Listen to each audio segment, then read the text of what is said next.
Hi guys, how's it going? So today I'm going to talk and look at the 5 things that I considered before I entered the wheelwrighting industry. I wanted to make sure that the industry would be right for me.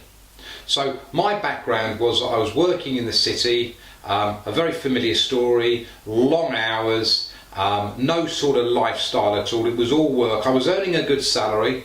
I used to work a lot in Germany, and I decided about 14 years ago that I'd had enough.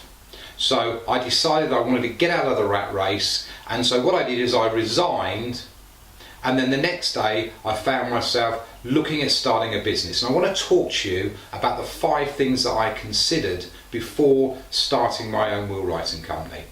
So the first thing was I needed to replace my income. I was earning a good salary in the city, and therefore I couldn't afford a drop in salary.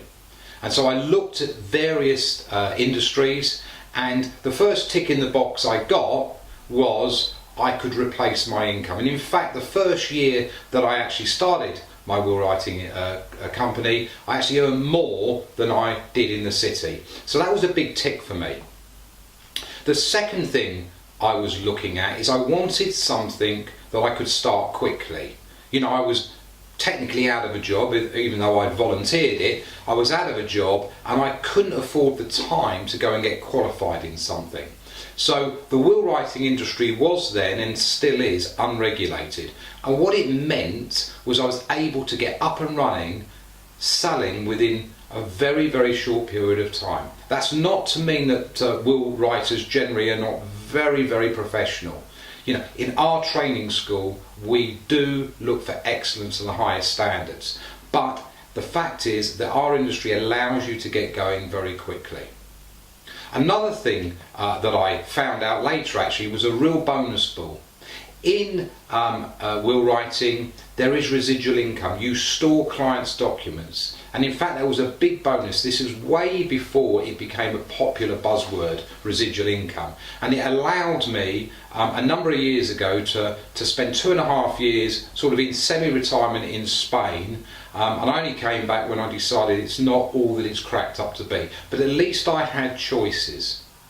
And when I left the city, the one thing I really wanted was I wanted a lifestyle business. I didn't want to work all the hours. I always knew I'd work full time, but I wanted the choice of whether I took the time off or I decided to work. And of course, having your own business, that's one of the luxuries that you basically enjoy. And finally, putting it bluntly, I didn't want to lose my shirt.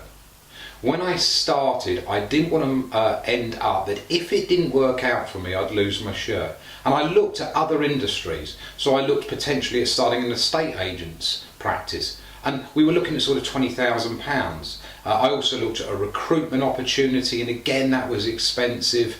I looked at a travel agency as well. And all of these options were expensive. If it didn't work out, at least in my mind, I'd have lost my shirt. The great news is if you come to one of our seminars, we'll show you how to start your own wheelwrighting practice and you will not lose your shirt. If it doesn't work out for you, then your investment, of course there's investment, but it will be minimal. So come along, book yourself a place, they're free, and we'll go through from beginning to end the power, the advantage of starting your own wheelwriting practice. This is Tim Hurd from the Business School of Wheelwrighting.